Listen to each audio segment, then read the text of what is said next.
Hello नमस्कार दोस्तों, मैं एक के साथ आपका स्वागत करता हूँ एक नई इंटरेस्टिंग यूट्यूब वीडियो पर। आज की इस वीडियो में हम आज डिस्कस करने वाले हैं चैप्टर नंबर 8 मैक्रो इकोनॉमिक्स का चैप्टर नंबर 8 डिस्कस करने वाले इंपॉर्टेंट क्वेश्चन, राइट। जैसे कि आपने प्रीवियस लेक्चर में देखा था चैप्टर नंबर 7 के हमने इंपॉर्टेंट क्वेश्चंस किए थे, राइट। बच्चों आपके जो मैंने जो study plan of economics important question के जो मैंने वीडियो डाली थी, ठीक है ना, आपके उस पर बहुत सारे जो है मैसेज आ रहे थे, ठीक है ना, और आपने उस पर बहुत सारे प्यार दिए, उसके लिए बहुत बहुत शुक्रिया।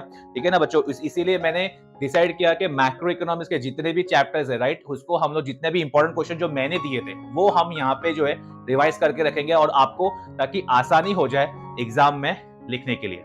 ठीक है बच्चों, चलिए शुरू करते हैं। जैसे कि आपको स्क्रीन पर दिख रहा है बच्चा कि हमने जैसे कि आगे जैसे लास्ट लेक्चर में हमने किया था वैसे आपको दिखाया था मैंने स्टडी प्लान ऑफ इकोनॉमी जो मैंने प्रीवियस वीडियो अपलोड किया था, उसके अंदर अगर हम डायरेक्टली इंपॉर्टेंट क्वेश्चन में जाए, राइट, चैप्टर नंबर 7 तो हमने ऑलरेडी कर दिया। जैसे हमने ये नेशनल इनकम किया था, आपको एक बार देख लोगे। जिन लोगों ने वो वीडियो को अगर नहीं देखा है तो उसको डिस्क्रिप्शन पे लिंक मिल जाएगा। और अगर चैनल को सब्सक्राइब नहीं किया है तो बच्चों सब्सक्राइब कर लो, क्योंकि आपको बहुत सारे इंटरेस्टिंग कंटेंट यहाँ पे मिलते जाएंगे। और मैं पूरी कोशिश कर रहा हूँ कि ना आपको पूरी तरह से अच्छे और इजी वे में समझाने के लिए, राइट। पीडीएफ नोट्स भी आपको जो रेगुलरली मिलते जाएंगे। टेलीग्राम चैनल पे आप ज्वाइन कर सकते हो, उसका लिंक भी आपको डिस्क्रिप्शन में मिल जाएगा। ठीक है बच्चों, देखो चैप्टर नंबर 7 तो ऑलरेडी हमने कर लिया है। हमने 4 क्वेश्चन किए थे। वैसे ही चैप्टर नंबर 8 में आज चैप्टर नंबर 8 की बारी है, राइट। इसमें भी 4 क्वेश्चन है, बट इसमें 2 जो है एक ही क्वेश्चन है। एक में 2 ही क्वेश्चन आ रहे थे, तो देखा जाए तो हम लोग 3 क्वेश्चन करने वाले, राइट। ठीक है, चलिए बिना किसी टाइम वेस्ट के हम शुरुआत करते हैं बच्चा। देखो यार, जैसे कि आपको यहाँ पे दिख रहा है, ठीक है, यहाँ पे देखो जैसे मैंने पीडीएफ खोल लिया यहाँ पे। फर्स्ट को जो क्वेश्चन जो आ रहा है बच्चा, फर्स्ट क्वेश्चन आ रहा है, ये 8 मार्क का क्वेश्चन है, राइट। 8 मार्क के क्वेश्चन में आ रहे हैं। हम लोग इसको क्वेश्चन के समझने की कोशिश करेंगे। पब्लिक फाइनेंस चैप्टर का नाम है पब्लिक फाइनेंस इन इंडिया, ठीक है ना। फर्स्ट क्वेश्चन जो आ रहा है, explain various source of public revenue. Public revenue का वेरियस सोर्स क्या है। उसके पहले सबसे पहले पब्लिक फाइनेंस होता क्या है बच्चा। Public finance in India question chapter का नाम क्या है, शॉर्ट में बता दो आपको मैं। पब्लिक फाइनेंस मतलब यहाँ पे गवर्नमेंट, पब्लिक को यहाँ पे रिकॉग्नाइज किया हुआ है एज अ गवर्नमेंट। पब्लिक का फाइनेंस, पब्लिक मतलब गवर्नमेंट का फाइनेंस इन इंडिया। गवर्नमेंट कैसे पैसे यहाँ पे इंडिया में पैसे कैसे उनके पास आते हैं, यानी कि सोर्स ऑफ इनकम कहां से आता है उनको, और वही पैसे का हमें मतलब हमारे लिए कहां पे वो लोग जो है यूटिलाइज करते हैं, इस बारे में ये चैप्टर है। ठीक है बच्चों, शॉर्ट में आपको मैंने बता दिया, राइट। देखो जैसे कि फर्स्ट क्वेश्चन आपको दिख रहा है public finance source of public revenue. Public revenue, revenue का मतलब होता है इनकम, राइट। शॉर्ट में अगर बोले तो रेवेन्यू का मतलब होता है इनकम। ये मार्च 22 में पूछा हुआ है क्वेश्चन, इस बार के लिए भी ज्यादा ये इंपॉर्टेंट है 8 मार्क के लिए। Let's start. फर्स्ट में हम लोग जो आंसर में हमेशा आपको याद रखो, जैसे कि मैंने आपको लास्ट टाइम बताया कि meaning definition main answer, meaning definition main answer, यही फॉर्मेट रखना है बोर्ड एग्जाम का। कि हम बोर्ड का पेपर चेक करते हैं तो हम लोग यही फॉर्मेट से पेपर चेक करते हैं। आइए समझते हैं हम लोग बच्चा क्वेश्चन। सबसे पहले मीनिंग लिखा हुआ है बच्चा, public revenue refers to the total collection of income with the government through various source. ठीक है ना, पब्लिक रेवेन्यू का मतलब होता है कि total collection of income, government का जितना भी इनकम है हर अलग अलग जगह से, ठीक है ना। जो मेन सोर्स है वो कौन से सोर्सेज हम आगे बात करेंगे उसके बारे में। तो मेन सोर्सेज ऑफ इनकम अलग अलग जरिए से होता है, उसको बोलेंगे public revenue. The necessity of public revenue arises, ठीक है ना, arises due to public expenditure, ठीक है ना। Expenditure, public revenue is an important component in the study of the public finance, ठीक है ना। पब्लिक फाइनेंस का बहुत ज्यादा इंपॉर्टेंट कॉन्सेप्ट है, ठीक है ना। पब्लिक रेवेन्यू अराइजेस जो पब्लिक एक्सपेंडिचर हो रहा है गवर्नमेंट का, इसीलिए गवर्नमेंट को रेवेन्यू का सोर्स जनरेट करना पड़ रहा है, right. Main source of revenue की बात करें तो देयर आर ओनली 2 सोर्स। कौन से बच्चा, टैक्स और नॉन टैक्स, टैक्स और non tax, tax revenue and non tax, मतलब टैक्स से पैसे आते हैं और नॉन टैक्स रेवेन्यू से पैसे आते हैं। ये नॉन टैक्स रेवेन्यू का अलग से क्वेश्चन भी पूछ सकते हैं 8 मार्क के लिए, राइट। वही हम डिस्कस करने वाले आगे। टैक्स का मतलब क्या है आपको ऑलरेडी पता है, पर एक बार हम लोग पढ़ लेते हैं। A tax is a compulsory contribution from the person to the government, ठीक है ना, without reference to special benefit conferred। मतलब क्या, एक बंदा अगर टैक्स पे कर रहा है तो वो टैक्स को पर्सन जो है from the person to the government without special benefit, उसको कोई भी स्पेशल बेनिफिट की कोई भी अपेक्षा नहीं रखे बिगर उसको टैक्स पे करना है, ठीक है ना। टैक्स पे करने के लिए मतलब उसको कोई भी स्पेशल बेनिफिट गवर्नमेंट से कोई भी अपेक्षा नहीं रखनी चाहिए। उसकी वो जिम्मेदारी है, एक पर्सन की जिम्मेदारी है, रिस्पॉन्सिबिलिटी है, ड्यूटी है कि उसको टैक्स पे करना है। आगे देखो लिखा हुआ है, the tax can be classified as direct and indirect. बाद में लिखा हुआ है, tax is one of the main source of the public revenue. दिख रहा है, चलो नॉन टैक्स के बारे में बात करेंगे। नॉन टैक्स मतलब क्या, टैक्स के अलावा जो रेवेन्यू हो रहा है उसके बारे में बात करेंगे। Non tax revenue refers to the revenue received by the government, administration, public enterprise etcetera, इन सब के द्वारा जो है रिसीव होता है पैसा, ठीक है ना, from source other than the tax, from other than the tax, वो जो आपको पता है ना, टैक्स के अलावा जो इनकम है उसके बारे में बात हो रही है, राइट। टैक्स के अलावा जो इनकम है उसके बारे में बात हो रही है। It includes fees, special assessment, special levies, fines, penalty, ये सब के पॉइंट के बारे में ही हम डिस्कस करने वाले हैं, ठीक है ना बच्चा। आई होप कि आपको टैक्स और नॉन टैक्स समझ में आ गया रहेगा। इसी को अगर क्वेश्चन आता है तो आपको कंटिन्यू करना है, पहले ये 2 पॉइंट समझाना है आपको और आगे कंटिन्यू करना है। टाइप्स ऑफ टैक्स बताना है हमको, राइट। टाइप्स ऑफ टैक्स की अगर बात करें तो 2 टाइप के टैक्स है, डायरेक्ट टैक्स और इनडायरेक्ट टैक्स। डायरेक्ट टैक्स और इनडायरेक्ट टैक्स। डायरेक्ट टैक्स की अगर बात करूं, डायरेक्ट टैक्स का सिंपल से मतलब बोलूं, जो डायरेक्टली इनकम और प्रॉपर्टी पे लगता है। डायरेक्टली इनकम और प्रॉपर्टी पे लगने वाला जो टैक्स होता है उसको बोलेंगे हम लोग डायरेक्ट टैक्स। देखो क्या लिखा है यहाँ पे, direct tax refers to the tax paid on the basis of income and property of tax payer, ठीक है। सिंपल से बता दिया बच्चा। अच्छा, टैक्स बर्डन की बात करो यहाँ पे, the burden of direct tax, ठीक है ना, burden of direct tax is borne by the person on whom it is levied, since it is impossible for taxpayer to transfer the burden to other. In the impact and incident of direct tax falls on the same person. मतलब direct tax का जो है वो जिसको भरना है उसको ही भरना है। सर्टन फॉर एग्जांपल अगर मैं सर्टन XYZ अमाउंट कमा रहा हूँ साल का, ठीक है, वो इनकम टैक्स मुझे ही भरना है। मैं अपना इनकम का बर्डन या इनकम टैक्स का बर्डन अपने रिलेटिव पे, अपने भाई पे नहीं डाल सकता, राइट। वो खुद को भरना है और वो खुद ही से ही हमको जो है भरना पड़ेगा। देखो वहां पे एग्जांपल क्या बच्चा, पर्सनल इनकम टैक्स हो गया, वेल्थ टैक्स हो गया, ये सब डायरेक्ट टैक्स के एग्जांपल है। इनडायरेक्ट टैक्स की बात करें तो अभी मतलब इनडायरेक्ट टैक्स मतलब जो कमोडिटीज पे लगता है, ठीक है ना, कमोडिटीज पे लगने वाले को टैक्स को बोलते हैं हम लोग इनडायरेक्ट टैक्स। मतलब क्या बच्चा, देखो वहां पे indirect tax is levied on the goods or services it is paid at the time of the production or sale of the purchase of commodity, ठीक है ना। अगर मैं आम भाषा में बताऊं बच्चा, जैसे फॉर एग्जांपल अगर आप 1 रुपए का चॉकलेट भी लेते हो, राइट, एकदम बेसिक एग्जांपल, 1 रुपए का चॉकलेट भी लेते हो तो देखो वहां पे MRP लिखा होता है 1 रुपया, तो वो MRP से छोटे से ब्रैकेट में लिखा होता है इंक्लूसिव ऑफ ऑल टैक्सेस। उसका मतलब क्या है, उसका मतलब ये कि जब प्रोडक्शन हुआ था, ठीक है ना, तो प्रोड्यूसर ने ऑलरेडी इसके ऊपर टैक्स पे किया है। वो टैक्स का बर्डन क्या किया है, कस्टमर पे शिफ्ट कर दिया है। मतलब उसने जो टैक्स किया है वो टैक्स का जो अमाउंट है वो कस्टमरों से वसूल रहा है। मतलब क्या हो गया, देखो आगे लिखा हुआ है, इसका टैक्स का बर्डन क्या होगा, इसका tax burden can be shifted है क्या नहीं है देखते हैं। The burden of indirect tax can be shifted by the taxpayer, that is producer to the person. बताया ना मैंने आपको, प्रोड्यूसर ने एक बार भर दिया, वो चॉकलेट पे भर दिया पैसा और वो उसका पैसा वसूलने के लिए वो कस्टमर से वसूल रहा है। मतलब क्या, अपने को 1 रुपए के अंदर ऑलरेडी हम उसमें टैक्स इंक्लूडेड, वो भी हम पे कर रहे हैं। मतलब 1 रुपए चॉकलेट की वैल्यू नहीं है, उसमें टैक्स इंक्लूड करके 1 रुपया हुआ है। वो समझ में आ रहा है। वहां पे क्या लिखा हुआ है, to other person, so impact and incident of tax fall on different person, ठीक है।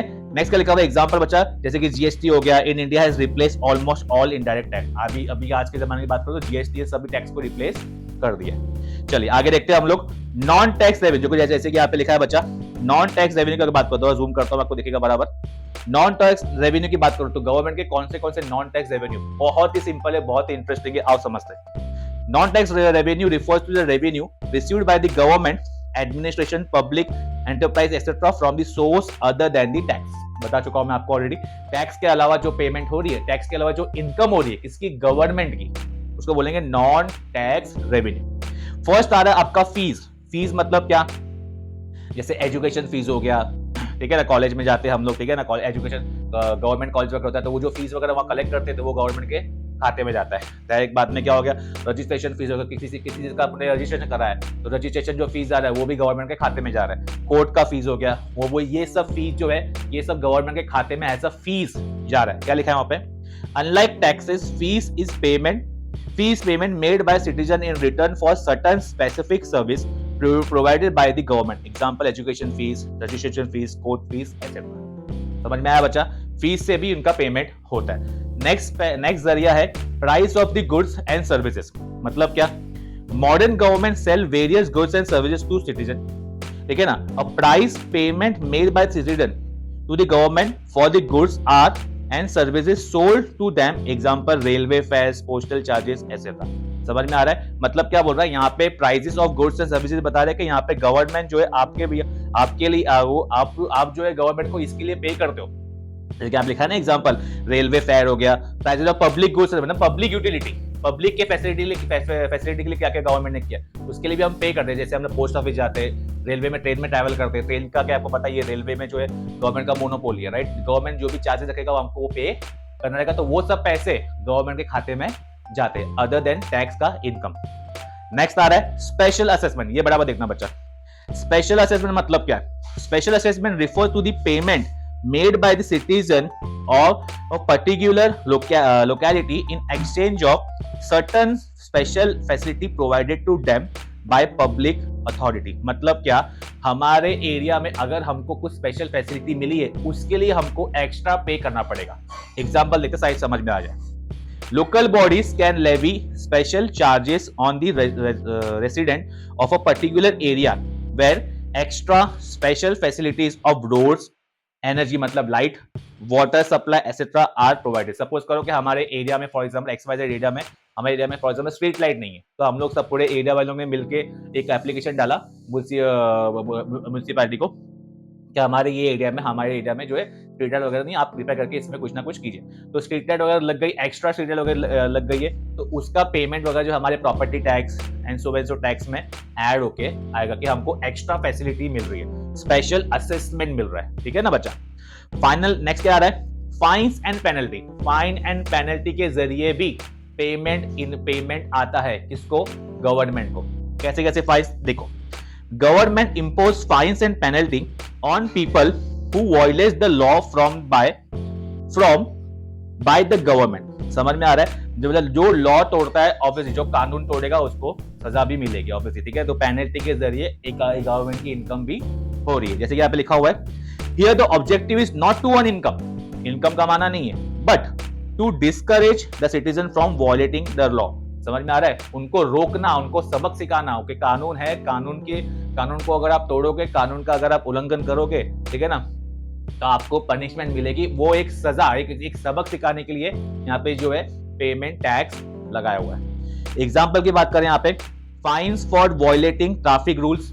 तो बताइए ट्रैफिक रूल्स बहुत सारे, अभी ट्रैफिक रूल का बहुत सारे आ गए, ठीक है ना। आपको हेलमेट का हो गया, बाद में रॉन्ग साइड में लोग जाते हैं, राइट, तो आपको पता है कि ट्रैफिक वगैरह XYZ अमाउंट वगैरह लोग चार्ज करते हैं, ठीक है। ट्रैफिक रूल्स हो गया, then public revenue arising from fines and penalty is small, ठीक है ना। ये सब जो कैटेगरी का जो फाइन रहेगा वो थोड़ा सा स्मॉल रहेगा, ठीक है ना, बड़े अमाउंट का नहीं रहेगा। नेक्स्ट आ रहा है गिफ्ट, ग्रांट्स एंड डोनेशन। इसके जरिए भी गवर्नमेंट के पास पैसे आते हैं, जैसे कि government may earn some revenue in the form of gift by citizen. It may also receive grant from the foreign government and institution for general as well as, ठीक है, स्पेसिफिक पर्पस। मतलब क्या, फॉरेन कंट्री से, foreign government से, अलग अलग country से बहुत सारी कंट्री जो है डोनेशन करती है, ग्रांट्स देती है, गिफ्ट देती है to the certain government, right, ठीक है ना। वही वाली बात हो रही है। फॉरेन एड का मतलब होता है help. Foreign add help has become an important source of development finance for developing country like India. अगर मैं एक चीज में शॉर्ट में बताऊं, ये वर्ल्ड बैंक की बात कर रहा है बच्चा। वर्ल्ड बैंक में जो नॉर्मली की बात आपको पता ही कि वर्ल्ड बैंक से अपने इंडिया ने बहुत सारे लोन्स लेकर रखे, ठीक है ना। और वर्ल्ड बैंक का ऐसा कॉन्सेप्ट है को बताइए, आपने पढ़ा ही है, ठीक है ना, 11th में ही पढ़ा है आपने तो OCM वगैरह सब्जेक्ट में, कॉमर्स में, कि वर्ल्ड बैंक क्या है, वो डेवलपिंग कंट्रीज को लोन देता है, राइट, अपकमिंग प्रोजेक्ट्स के लिए, डेवलपमेंट के लिए, ताकि उन लोग डेवलप कंट्री में कन्वर्ट हो जाए, right, develop country. However this source of revenue is uncertain in nature, ठीक है ना। अनसर्टेन मतलब यहाँ पे कोई ये चीज का कुछ मतलब यहाँ पे गारंटी वाला कॉन्सेप्ट नहीं, कभी भी आ सकता है ये लोन, ठीक है। नेक्स्ट आ रहा है स्पेशल लेवीज। क्या होता है देखते हैं। स्पेशल मतलब स्पेशल चीजों पे टैक्स लगाना। ये स्पेशल चीजें मतलब देखो, ये इंटरेस्टिंग टॉपिक है, समझना बराबर। Special levies is charge on a commodity whose consumption is harmful to the health and wellbeing of citizen. समझ में आ गया बच्चा? अभी जो भी चीज हैजर्डस है, जो भी चीज हार्मफुल है, शरीर के लिए हार्मफुल है, उसी के लिए उस पे क्या लगता है, उस पे टैक्स लगता है। मतलब क्या, मैं अल्कोहल और सिगरेट की बात कर रहा हूँ। अल्कोहल पे हाईएस्ट परसेंटेज ऑफ टैक्स लगता है, सिगरेट पे हाईएस्ट परसेंटेज ऑफ टैक्स लगता है। देखो एग्जांपल लिखा है ऊपर, like fines and penalties objective is to discourage the consumption of commodities. इसके लिए ज्यादा टैक्स किसे लगाए, ताकि लोग उसको खरीदना बंद कर दे, पर आपको और मेरे को पता है कि क्या सिचुएशन में ज़्यादा बात नहीं करेंगे, ठीक है ना। एग्जाम्पल क्या है, ड्यूटीज मतलब टैक्स, ड्यूटी मतलब टैक्स, लेविड मतलब एप्लीकेबल ऑन ऑन वगैरह on wine, opium and other intoxicant, ठीक है ना। यहाँ पे अल्कोहल, सिगरेट और वो सब हार्मफुल चीजें की बात कर रहे हैं जहाँ पे क्या हो रहा है, टैक्स ज्यादा लग रहा है। क्यों कर रहा है, ज्यादा लगा रहा है क्योंकि लोगों को डिस्करेज करना है, भाई आप मत पियो, मत मत करो वो सब चीजें, गलत चीजें जो कि हार्मफुल है अपने शरीर के लिए, पर फिर भी लोग करते ही है। एनीवेज नेक्स्ट पॉइंट आते बच्चा, नेक्स्ट लास्ट वाला पॉइंट आ रहा है कि बोरोविंग, बोरोविंग से भी इनकम होती है गवर्नमेंट की। जैसे आप लिखा है, government can borrow money from people in the form of deposit, bonds, government के बॉन्ड्स बिकते हैं, पता ही होगा आपको, ठीक है ना। गवर्नमेंट कंपनीज के शेयर वगैरह बिकते हैं, बॉन्ड्स वगैरह बिकते हैं, डिपॉजिट वगैरह होते हैं। It also get loan from the foreign government, loan का मैंने बता दिया आपको, foreign government and organisation such as International Monetary Fund, IMF करके इंस्टीट्यूट है, वहां से भी अपने को जो है फंड मिल सकता है, वर्ल्ड बैंक जो मैं बता चुका ऑलरेडी आपको। In the modern time loans have become popular source of revenue, ठीक है ना। लोन से भी majority source of revenue generate होता है, किसका, गवर्नमेंट का, ठीक है ना बच्चा। तो ये 7 पॉइंट थे जो टैक्स के अलावा गवर्नमेंट की क्या क्या इनकम है उसके बारे में बात करते हैं। आइए नेक्स्ट पॉइंट देखते हैं। नेक्स्ट क्वेश्चन जो आ रहा है बच्चा, बहुत ही आपके टेक्स्ट बुक में ग्रीन कलर सेक्शन में होगा बच्चा, पर ये क्वेश्चन पूछा हुआ है एक दो बार क्वेश्चन में, ठीक है ना, हम वो समझेंगे। एक्सप्लेन प्रिंसिपल ऑफ टैक्सेशन, काफी सिंपल है, 4 ही पॉइंट है इसमें, राइट। प्रिंसिपल मतलब क्या क्या, प्रिंसिपल का मतलब रूल्स, आपको पता होगा प्रिंसिपल का मतलब क्या होता है। प्रिंसिपल ऑफ टैक्सेशन, टैक्स का रूल्स क्या है, ठीक है ना। यहाँ पे प्रिंसिपल को कैनन बोला हुआ है, राइट। जरा यहाँ समझते हैं हम लोग। A tax is compulsory contribution from the person to the government without reference to special benefit conferred, already आपको मीनिंग में देख लिया। बाद में the canon of taxation define numerous rules and principles upon which a good taxation system should be built. Adam Smith, the founder of modern economy, क्या बोल रहा है, has put forward the 4 canon as follows, ठीक है ना। Tax जो है majority part play करता है अपने इंडियन इकोनॉमी का या कोई भी कंट्री के इकोनॉमी का, राइट। और उसी के सर्टेन रूल्स प्रिंसिपल फॉलो यहाँ पे सर्टेन दिए हुए। आओ समझते हैं क्या दिया बच्चा, कैनन ऑफ इक्विटी और इक्वालिटी। कैनन का मतलब मैंने बता दिया, कैनन का मतलब होता है प्रिंसिपल, या अपन प्रिंसिपल ही बोल सकते हैं। प्रिंसिपल ऑफ इक्विटी और इक्वालिटी क्या लिखा हुआ है, अकॉर्डिंग टू स्मिथ, यानी कि वही एडम स्मिथ के हिसाब से, every person should pay the tax in proportion to his ability to pay. समझ में आ रहा है बच्चा, मतलब क्या, हर एक पर्सन को अपने हैसियत अनुसार जितना इनकम उन लोग कमा रहे उनके हिसाब से उनको पेमेंट करना चाहिए, किसका, टैक्स का। First point, it means rich people should pay more tax compare to poor since their ability to pay is greater. Simple है, ठीक है ना। अपने इंडिया में भी ऐसा ही है, राइट। लोअर जो टैक्स स्लैब रेट आपको पता होगा, ठीक है ना। अपने फाइनेंस मिनिस्टर जो है टैक्स स्लैब रेट जो है हर साल जो बजट वगैरह में आता है, बजट कॉन्सेप्ट भी अभी आएगा, ठीक है, तो उसमें बताया जाता है कि आपको कैसे कैसे जो है पेमेंट करना है टैक्स का। आपका सो एंड सो इनकम रहेगा तो आपको टैक्स नहीं भरना है, इतने इतने इनकम से आपको tax so and so percentage भरना है, वो सब स्लैब रेट है, राइट। यहाँ पे वो लिखा है कि अगर रिच पर्सन तो ज्यादा पे करना है टैक्स, ऑब्वियसली उनका जो परसेंटेज रहेगा, और जो मीडियम है, जो मिडिल क्लास लोग हैं, इसको अकॉर्डिंगली पे करना है। आई होप कि समझ में आ रहा रहेगा। नेक्स्ट प्रिंसिपल आ रहा है कैनन ऑफ सर्टेनिटी।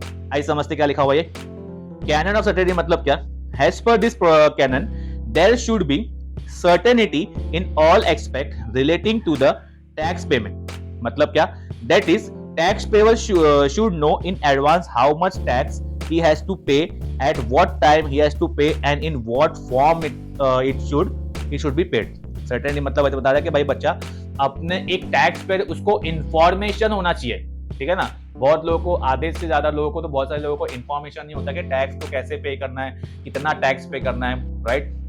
तो इन्फॉर्मेशन एक जागरूक नागरिक के पॉइंट ऑफ व्यू से, ठीक है ना, एक हमको जो है इन्फॉर्मेशन होना चाहिए कि हमको कितना टैक्स पे करना है, कभी पे करना है और किधर पे करना है। ये 3 चीज का इन्फॉर्मेशन हमको होना चाहिए। नेक्स्ट लिखा हुआ है कैनन ऑफ कन्वीनियंस। कन्वीनियंस का मतलब होता है आसानी। As per this canon, all tax should be levied in such manner and at such a time that it is convenient for the taxpayer to pay it। ठीक है ना, tax payer के convenient के हिसाब से हो सकता है। अभी आज के तारीख की बात करूं तो बच्चा आजकल सब चीजें ऑनलाइन हो चुकी है, देखिए। तो अभी हर एक इंडिविजुअल जो टैक्स पे करता है वो आराम से जो है ऑनलाइन के जो फॉर्मेट का उसको पता है, तो ऑनलाइन ही फॉर्म को भर के जो टैक्स वगैरह पे कर देता है। तो ठीक है, वो अपने कन्वीनियंट के हिसाब से, अपने टाइम के हिसाब से जो है वो टैक्स को पे करता है। चलिए आगे देखते हैं। कैनन ऑफ इकोनॉमी क्या लिखा हुआ है, as per this canon the administrative cost of tax collection should be the minimum if major portion of the tax revenue is spent on the collection itself, then such tax cannot be considered as a good tax. मतलब समझा, मतलब क्या बोला बच्चा, मतलब यहाँ पे लिखा है देखो, as per this canon the administrative cost of tax collection should be minimum, मतलब टैक्स कलेक्ट करने का जो जरिए के लिए हम जो खर्चा कर रहे हैं गवर्नमेंट के पॉइंट ऑफ व्यू से, मतलब हम मतलब गवर्नमेंट, वो कम होना चाहिए लोगों को बताने के लिए, पेपर वर्क के लिए, ये वो एक्स वाई, वो कम होना चाहिए, राइट। अगर ज्यादा अगर उसमें खर्चा कर रहे हैं हम लोग, तो ये ऐसा होगा कि भाई आमदनी अठनी खर्चा रुपया वाला कॉन्सेप्ट हो गया, मतलब पैसा हमारे जेब से, मतलब गवर्नमेंट के पीएफ से आ रहा है हमारा ही पैसा मांगने के लिए, मतलब हमारे लिए पैसा मांगने के लिए, गवर्नमेंट का पैसा मांगने के लिए। तो ये चार चीज थी, चार कहने था, आई होप कि आपको समझ में आ गएगा सेकंड क्वेश्चन का, ठीक है ना। हमने फर्स्ट क्वेश्चन जो किया उसमें 2 क्वेश्चन कवर कर लिया हम लोग ने, ठीक है। चलो आगे देखते हैं।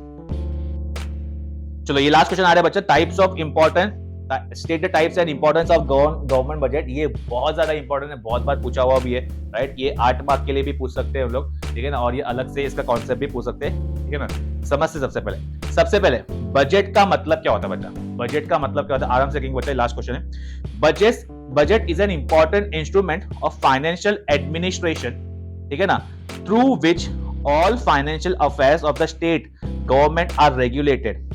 Budget is a financial statement which shows the expected receipt and proposed expenditure. ये याद रखना बच्चा, budget is a financial statement होता है which shows the expected receipt and proposed expenditure of a government in a coming financial year. एक word में बोलूं, budget क्या होता है, बजट का मतलब होता है एक तरह का वो फाइनेंशियल प्रपोजल होता है, बराबर समझना बच्चा ये बात को। फाइनेंस मिनिस्टर पार्लियामेंट में एक जो है प्रपोजल लेके जाता है, ठीक है ना, प्रपोजल लेके जाता है के बजट का, ठीक है ना, वो फाइनेंशियल प्रपोजल होता है, वो किसके बारे में, अपकमिंग ईयर के बारे में, ठीक है ना। उसमें क्या होता है, गवर्नमेंट का एक्सपेक्टेड इनकम एंड गवर्नमेंट का एक्सपेक्टेड एक्सपेंस होता है, मतलब पूरे साल भर में, अपकमिंग ईयर में कितना गवर्नमेंट कौन से सेक्टरों में खर्चा करने वाली है और कौन से सेक्टरों से इनकम होने वाला है और कौन से सेक्टर में कितना इनकम और एक्सपेंस होने वाला है, अमाउंट भी, वो उसको बोलते हैं financial proposal, a full of bucket, ठीक है ना, जिसको हम लोग बॉगेट भी बोलते हैं, ठीक है ना बच्चा। तो ये हमको लिखना बहुत जरूरी है मीनिंग के अंदर, याद रखना, ठीक है ना। हमारे देश के जो फाइनेंस मिनिस्टर है, ठीक है ना, निर्मला सीतारमण जी जो है, ठीक है ना, वो फाइनेंस मिनिस्टर है और वो पार्लियामेंट में फाइनेंशियल प्रपोजल लेके जाते हैं, इसमें एक्सपेक्टेड इनकम और expected expense of the government देता है 1 साल के लिए, ठीक है। तो 1 अप्रैल से लेकर 31 मार्च तक का, पर ये फरवरी में फर्स्ट और सेकंड वीक में, फर्स्ट या सेकंड वीक में आ जाता है। देखो टाइप्स ऑफ बजट की बात करेंगे बच्चे, यहाँ पे मेन चीज है 3 तरह के बजट यहाँ पे देखे गए। The budget provision of the public expenditure and public revenue needed to be different level as per changing needs of the economy according to the budget there are 3 types, ठीक है ना। फर्स्ट बजट आ रहा है बच्चा balance budget, बहुत important objective के लिए भी, ठीक है ना। बैलेंस बजट का मतलब है जहां पे बैलेंस रहेगा, नाम में लिखा है बैलेंस मतलब बैलेंस, जहां पे मतलब रिसिप्ट और एक्सपेंडिचर दोनों इक्वल, जितना गवर्नमेंट ने इनकम कमाया उतना गवर्नमेंट ने एक्सपेंस कर दिया। 100 रुपया पब्लिक से कमाया, वही 100 रुपया पब्लिक के ऊपर खर्च कर दिया, उसको बोलते हैं expend is receipt is equal to expenditure. क्या लिखा देखो, estimated government receipt is equal to estimated government expenditure when estimated revenue and expenditure of the government are equal, ठीक है ना, are equal, the budget is said to be balanced budget। दिख रहा है बच्चा, ये लाइन बहुत ज्यादा इंपॉर्टेंट, ये वाला। चलो क्लासिकल इकोनॉमिक्स और मॉडर्न इकोनॉमिक्स क्या बोल रहा है देखते हैं इसमें। the concept of balanced budget was advanced by the classical economics like Adam Smith हो गया। according to them वो क्या बोल रहे हैं, it is a neutral effect on working of the economy, hence they regarded it as the best time। ये बोलते हैं कि भाई ये इसका कोई इफेक्ट होता ही नहीं है, ठीक है ना, इकोनॉमी में, तो ये बेस्ट टाइम माना गया है उनके हिसाब से, ठीक है ना। अभी मॉडर्न इकोनॉमिक्स में क्या बोल रहे हैं, feel that modern economist feel that the policy of balance budget में नॉट ऑलवेज बी सुटेबल, कभी वो सुटेबल नहीं होगा। According to them, modern governments are welfare entities and so they cannot keep expenditure at exact level of the receipt। समझ में आ रहा है, मतलब वेलफेयर मतलब पब्लिक का भला करना, पब्लिक के बारे में सोचना, और पब्लिक के बारे में सोचने के लिए थोड़ा बहुत पैसा एक्सपेंस ज्यादा हो सकता है, ठीक है ना, पर एक्सपेंस ज्यादा होगा और इनकम कम होगा तो लफड़े वाली बात हो जाएगी। समझ में आ रहा है, वो प्रॉपर नहीं होगा, तो वो बोल रहे हैं कि भाई इसीलिए ये वाला बजट थोड़ा सा इक्वल इंपॉर्टेंस नहीं। सरप्लस बजट नेक्स्ट आएगा। सरप्लस बजट का मतलब क्या है समझते बच्चा? सरप्लस का मतलब होता है एक्स्ट्रा, ठीक है ना। सरप्लस बजट मतलब क्या? Estimated government receipt is greater, ऐसा एरो दिया हुआ है ना वहां पे एरो, ठीक है ना, जहां पे ऐसा मुंह खुला हुआ है ऐसा, जहां पे उसको बोलेंगे estimated government receipt is greater than estimated government expenditure. मतलब क्या? इनकम ज्यादा एक्सपेंस कम, इनकम ज्यादा एक्सपेंस कम, इनकम ज्यादा expense come. Next line, when estimated government receipts are more than the estimated government expenditure, government का एस्टिमेटेड इनकम ज्यादा हो रहा है, गवर्नमेंट एक्सपेंस जो कम हो रहा है, तो वो स्थिति को बोलेंगे सरप्लस बजट, ठीक है ना। अभी ये जो है कहां पे यूज होता है वो मेन समझने की बात है, ठीक है। 4-5 पॉइंट ये आओ समझते हैं। During the period useful in inflationary condition, inflation के टाइम पे इसको यूज कर सकते हैं। कैसे देखते हैं? During the period of inflation there is a tendency of price to rise, पता है आपको, रैपिडली प्राइस बढ़ने का शंका तो होता ही है। इन्फ्लेशन का मतलब होता है प्राइस राइज होना, प्रोडक्ट का महंगाई बढ़ना। अभी this tendency need to be check particularly in the interest of those people who earn fix income. इसका फिक्स इनकम होता है, उसके लिए थोड़ी सी ये तकलीफ वाली बात हो सकती है। अभी the price can be control by lowering the level of effective demand, the price can be controlled by lowering the level of effective demand in economy। समझ में आ रहा है? प्राइस को कंट्रोल कैसे करेंगे? जब डिमांड अपने आप कम हो जाएगा। अब कैसे करेंगे? when the effective demand reduce the price also reduce gradually। समझ में आ रहा है? उल्टा ही बोल रहा है, मतलब सिंपल सा बोल रहा है कि जब डिमांड कम होगा तो प्राइस अपने आप रिड्यूस हो जाएगा। समझ में आ रहा है? जैसे फॉर एग्जाम्पल मैं आपको एक बात बताता हूँ, सपोज करो मुझे अगर 20 लाख की कार लेनी है, राइट, 20 लाख की कार लेनी है, और समझो मेरे पास 10 लाख रुपीज है, और 10 लाख में बाद में क्या करूंगा? लोन ले जाऊंगा बैंक से। मुझे बैंक में मालूम पड़ा कि भाई 2-3 दिन पहले रेट ऑफ इंटरेस्ट अलग था, और बाद में 2-3 दिन बाद में मालूम पड़ा जब मैं लोन लेने जा रहा था, ठीक है ना, रेट ऑफ इंटरेस्ट बढ़ा दिया। अब जब रेट ऑफ इंटरेस्ट बढ़ा दिया तो मेरा पूरा बजट गड़बड़ा गया, ठीक है ना। तो मैं ऑब्वियसली लोन लेने का प्लान जो है कैंसिल कर दूंगा, और मैं जो कार का जो डिमांड सोचा था वो भी मैं कैंसिल कर दूंगा। तो वैसे ही करके अगर एग्रीगेट में लोगों ने, सब लोग ने डिमांड कैंसिल की, तो अपने आप वो प्रोडक्ट का प्राइस क्या हो जाएगा? कम हो जाएगा। देखिए नेक्स्ट पॉइंट लिखा हुआ है, थर्ड पॉइंट लिखा हुआ है, when there is a inflation in the economy the government increase taxes। तो वही बताया मैंने आपको, इन्फ्लेशन होगा तो गवर्नमेंट क्या करेगी? टैक्सेस इंक्रीज कर देगी। क्यों करेगी? क्योंकि अगर मेजॉरिटी इनकम जो है लोगों का टैक्स में चला गया, राइट, तो लोगों के पास में पैसा हाथ में बचेगा ही नहीं ना, और जब पैसा हाथ में बचेगा ही नहीं तो लोग डिमांड कैसे करेंगे? समझ में आ रहा है? देखो क्या लिखा हुआ है, when there is inflation in economy the government increase taxes which would increase the public revenue। ठीक है, the increase in tax reduce the money in the hands of people. वही बताया आपको मैं, पैसा अगर बचेगा ही नहीं आपके पास तो आप खर्चा कहां पे करोगे भाई? खत्म, खलास, finish. Next point, as a result the aggregate demand will fall. ठीक है ना, डिमांड फॉल हो जाएगा, leading to downward movement in the price. और डिमांड फॉल हो गया तो अपने आप जो भी प्रोडक्ट का प्राइस बढ़ा है वो अपने आप फॉल हो जाएगा। रिसेंटली आपने देखा है बहुत सारी फ्रूट्स वेजिटेबल प्राइस वगैरह सब बढ़ा हुआ है, राइट, तो अभी वो अपने आप ऊपर नीचे होता रहता है। Thus inflationary pressure can be controlled. However, surplus budget should not be used in a situation other than the inflation as it may lead to unemployment and low level of output। हाँ, ये inflation के time पे use कर सकते हैं, इसको other जगह पे यूज करेंगे तो वो अनएम्प्लॉयमेंट वगैरह का स्थिति पैदा हो सकता है, क्योंकि लोग ऑब्वियसली लोग अगर पैसा रहेगा नहीं तो लोग क्या करेंगे? लोगों को जॉब से निकाल दिया जाएगा। कॉस्ट कटिंग आपको पता ही है, बहुत सारी कंपनियां करती है कॉस्ट कटिंग वगैरह, ठीक है ना, वो सब की बात हो रही है, ठीक है ना। In Keynesian micro economics theory effective demand is the point of equilibrium when aggregate is equal to aggregate supply. Keynesian बोलता है कि भाई एग्रीगेट डिमांड और एग्रीगेट सप्लाई इक्वल होना चाहिए, तभी जाके ये बराबर होगा। लास्ट वाला सब बजट आ रहा है बच्चा, डेफिसिट बजट। सरप्लस का मतलब होता है एक्स्ट्रा, डेफिसिट का मतलब होता है कम, ठीक है ना, लॉस बोल सकते हैं एक तरह से। अब लॉस में उल्टा होगा, क्या उल्टा होगा? एस्टिमेटेड इनकम क्या होगा गवर्नमेंट का? वो कम होगा। एस्टिमेटेड गवर्नमेंट रिसिप्ट, वहां पे लिखा हुआ है estimated government receipt is less than estimated government expenditure. समझ में आ रहा है? मतलब क्या? रिसिप्ट कम है, इनकम कम है, राइट, और एक्सपेंस ज्यादा बढ़ गया, वो स्टेट को बोलेंगे डेफिसिट बजट। आप समझते हैं? When estimated government receipts are less than the estimated government expenditure, the budget is said to be deficit budget। बता दिया मैंने आपको ऑलरेडी। आगे देखते हैं, यूजफुल इन डिप्रेशन। ठीक है ना, ये वाला पोजीशन, ये वाला कॉन्सेप्ट जो है डिप्रेशन में यूज होता है। इन दिस पीरियड, ठीक है ना, in this period of depression, ठीक है ना, of economics activities are low level which result in unemployment. To the rising unemployment can be control if government increases its productive expenditure, मतलब क्या, in this period of depression the economic, क्या लिखा हुआ है, the all economic activity are low level, such a result is unemployed, मतलब क्या हो रहा है, डिप्रेशन मतलब प्राइस फॉल, यहाँ पे इनकम कम हो रहा है, राइट, तो यहाँ पे अनएम्प्लॉयमेंट कॉन्सेप्ट हो रहा है, the rising unemployment can control if the government increase the productive expenditure, अगर ये अनएम्प्लॉयमेंट की स्थिति कंट्रोल हो सकती है जब गवर्नमेंट क्या करेगी, जब गवर्नमेंट प्रोडक्टिव चीजें पे एक्सपेंस करना चालू करेगी, प्रोडक्टिव मतलब क्या, इंडस्ट्री सेटअप करना चालू करेगी, लोगों को रोजगार देना चालू करेगी, तभी। नेक्स्ट लिखा हुआ है, so in such a situation the government increases its expenditure by borrowing money and through deficit financing, समझ में आ रहा है, ये सिचुएशन में गवर्नमेंट क्या करेगी, increase its expenditure by borrowing money and through it's deficit financing, government क्या करेगी, तो अपना पैसा बोरो करना चालू करेगी और फाइनेंस को डेफिसिट चालू करेगी। This lead to an increase in effective demand for goods and services and employment. It encourage further investment. इसकी वजह से क्या होगा, डिमांड जो है गुड्स की वो ज्यादा बढ़ जाएगी, राइट, और एम्प्लॉयमेंट में भी एंकरेज आ जाएगा और फर्दर इन्वेस्टमेंट में भी हेल्प होगी, ठीक है ना।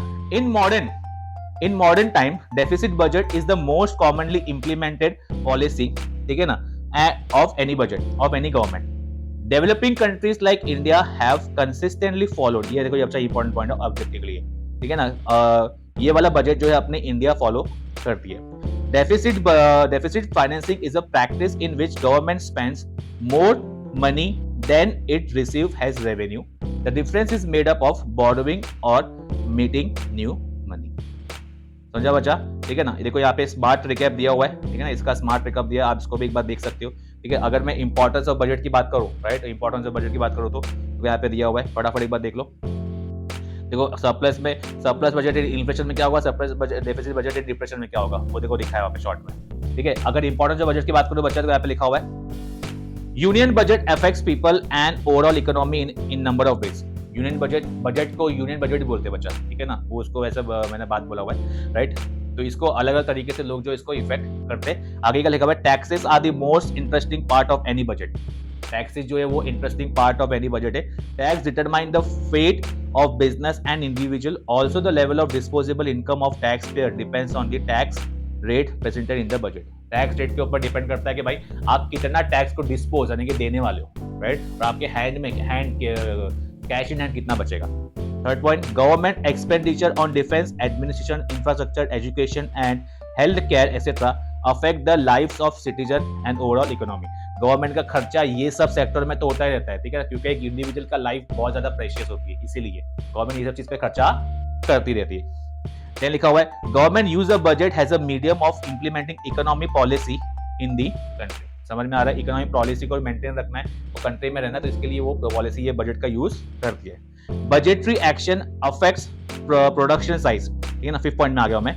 Budgetary action affects production size and distribution of income as well as, ठीक है, utilization of human has material resources. मतलब क्या बोले, budgetary action affect production, budgetary में कुछ भी जो भी चेंजेस आता है वो प्रोडक्शन को भी इफेक्ट करता है, उसके साइज को, डिस्ट्रीब्यूशन ऑफ इनकम को भी इफेक्ट करता है, मतलब ओवरऑल चीजों को वो इफेक्ट करता है, ठीक है बच्चा। और लास्ट पॉइंट आ रहा है, in modern economy the scope and importance of finance, public finance has undergone and drastic change, ठीक है बच्चा, ठीक है ना। यूजफुल इन डिप्रेशन लिखा हुआ है, यहाँ पे देखो लिखा हुआ है, ये यूजफुल इन डिप्रेशन का पॉइंट भी है, यहाँ पे आप देख सकते हो, वो useful in importance of budget वाला कॉन्सेप्ट था, ठीक है, ठीक है, ये वाला पॉइंट एक बार, ये वाला पॉइंट आप देख सकते हो, इसमें लिखा हुआ है, ठीक है, वो स्लाइड दो हो गई थी इसके लिए, यहाँ पे एक दूसरी स्लाइड है इंपॉर्टेंट, ठीक है। और ये देखो बच्चा, लास्ट में मैंने स्ट्रक्चर बनाया हुआ है, राइट, स्ट्रक्चर आपके बुक में ऑलरेडी बना हुआ है, पर अभी स्ट्रक्चर को देख के भी आप जो आंसर याद कर सकते हो कि आपके यहाँ पे देखो, अगर structure of finance, public finance की बात करें, ठीक है ना, तो ये 5 स्ट्रक्चर दिए हुए और हर एक के नीचे जो एक माइंड मैप टाइप बनाया हुआ है। अगर आपको ये माइंड मैप भी याद रहेगा, आराम से आप आंसर लिख सकते हो, ठीक है बच्चा। आपको आई होप कि आपको वीडियो यूजफुल लगी रहेगी। इसका पीडीएफ का लिंक जो है मैं आपको पीडीएफ जो है आपको टेलीग्राम चैनल पे मिल जाएगा, अगर आप ज्वाइन नहीं करते आप ज्वाइन कर सकते हो, राइट। और फर्स्ट पार्ट तो आपको ऑलरेडी नेशनल इनकम का, मैक्रो इकोनॉमिक्स का, नेशनल इनकम की बात कर रहा हूँ मैं, वो तो आपको डिस्क्रिप्शन में मिल ही जाएगा, आप वहाँ पे जाकर देख सकते हो। और आपको कभी वीडियो यूजफुल लगी है, ठीक है ना, आप अपने डाउट्स कमेंट कर सकते हो, मैं कमेंट के डेफिनेटली आंसर देता हूँ, राइट। और अगर आपको कुछ पूछना है तो आप टेलीग्राम चैनल पे, इंस्टाग्राम चैनल पे भी मेरे ज्वाइन कर सकते हो, ठीक है ना, वहाँ पे भी मैं आपको आंसर देने के लिए रेडी रहूँगा, राइट। कोई भी एक माइनस सा भी डाउट है, आप उसमें आंसर क्वेश्चन पूछ सकते हो मुझे, ठीक है बच्चों। मिलते हैं हम अपनी ऐसी किसी अच्छी वीडियो में। Till then bye bye, take care, जय हिंद।